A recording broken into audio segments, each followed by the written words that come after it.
ये बात ऐसा है, थोड़ा सा उसमें व्याख्या जरूरत है, ऐसा लगता है। तो क्या है, हम कुछ भी चिंतन पूर्वक हम प्रकाशित करते हैं, अभिव्यक्त करते हैं, संप्रेषित करते हैं। उस समय में जो मेधस तंत्र में जो अनेक माने सूत्र रहते हैं, क्या सूत्र नाम दिया है? 2 प्राण सूत्र रचना विधि के आधार पर लिखा है। 2 प्राण सूत्र जो उसी को वही मध्य तंत्र में प्राण सूत्र जो काम करते रहते हैं न्यूरो के रूप में। आप उनकी बात कर रहे हैं जो आप कहते हैं 2 मूंछ की तरह रहता है। बस आगे पीछे जो मूंछ रहती है वो दो एक अनुप्राणित होते हैं। अनुप्राणित होकर के जो जीवन को देते हैं, जीवन से लेते हैं, जीवन से लेकर के शरीर के तरफ प्रमाणित। तो ये प्राण सूत्र शायद गलत हो गया, ये प्राण कोशा होगा शायद। वो है ना, ये होना चाहिए मेधस तंत्र का। मेधस कोशिका या कुछ कोशिकाएं काम करते हैं।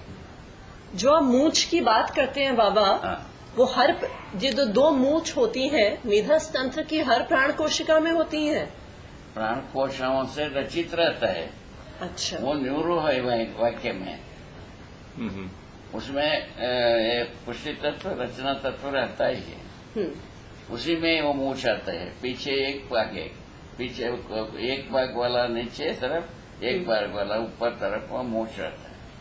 वही जो है ना, ये जो जितने भी शरीर का जो तंत्र है, शरीर का जो न्यूरो है, उसको कनेक्ट करता है।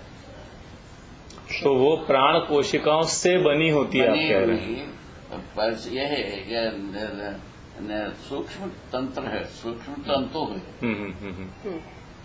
तो बाबा इसी तरह से फेफड़े में भी, हाँ समझ रहा हूँ, तो फेफड़े में अलग 2 ही होती हैं ब्रेन में, किससे ज्यादा होती है? नहीं, बहुत सारी होती हैं। कोई भी एक सिग्नल को कम से कम 2 पिक करते हैं, बाबा ये कह रहे हैं।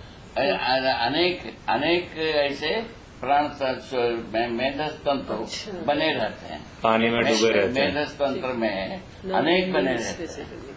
कोई ना कोई 2 उसको एंटरटेन कर देते हैं। ठीक, सब में वो गुण है। ठीक है, ऐसा ये कहने की मतलब। हाँ ठीक है ना। तो बाबा जैसे ये एक प्राण कोशिकाओं की रचना है, जैसे नर्व है, जैसे स्नायु है एक प्रकार का। मेधस तंतु है वो सब। तंतु का मतलब है सूक्ष्म न्यूरो है, नसियां हैं।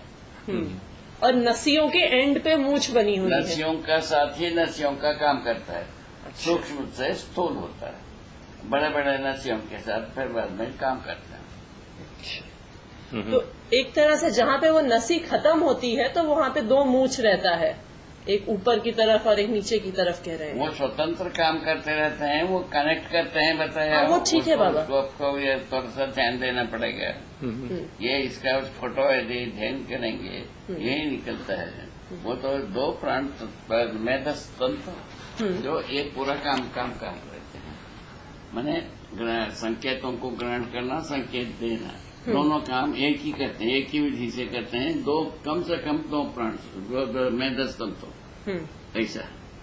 तो वो आप ऐसा कह रहे हैं कि मान लीजिए ये रसायन जल है बाबा, तो इसमें कई सारे ऐसे बहुत सारे लटके हुए हैं, और इनके अंत में 2 होता है, ऐसा कह रहे हैं कुछ? ऐसे ही एक नीचे तरफ झुका रहता है, एक तरफ ऊपर रहता है। तो कहीं भी से भी संकेत आता है जीवन का। कोई इसी एंगल में आना है ऐसा कोई नहीं है, इसीलिए वही बना हुआ है।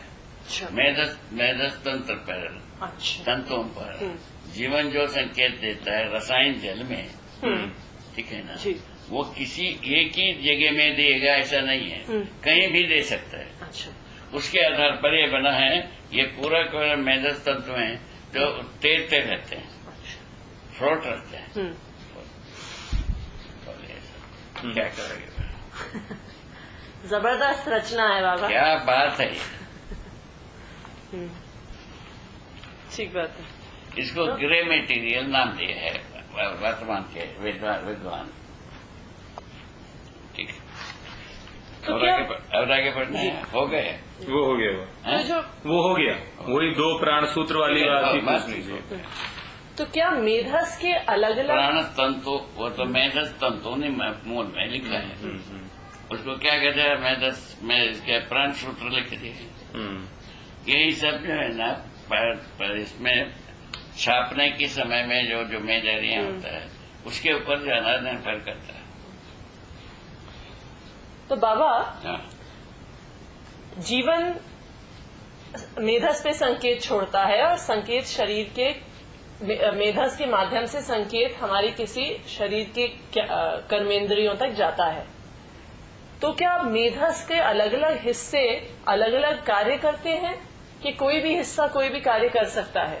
उसी को अभी दो प्राण तंत्र में मेधस तंतु वो संकेत को, शरीर का संकेत को जीवन को देता है, जीवन का संकेत को ये नसियों को देता है। तो कोई भी दो हो सकता है, कोई भी दो, उसमें कोई वो नहीं है कुछ नहीं। इनके अनुसार अभी वो आँख का काम करने के लिए मेधस तंत्र अलग है, कान का अलग है और कहीं की अलग है, ऐसा ही सोचते हैं। ठीक, पर ऐसा नहीं है। ठीक, कितना अंतर हो गया? ठीक बात है। अभी पढ़ाई में कितना अंतर हो गया देखो। ठीक बात है। हाँ, आगे।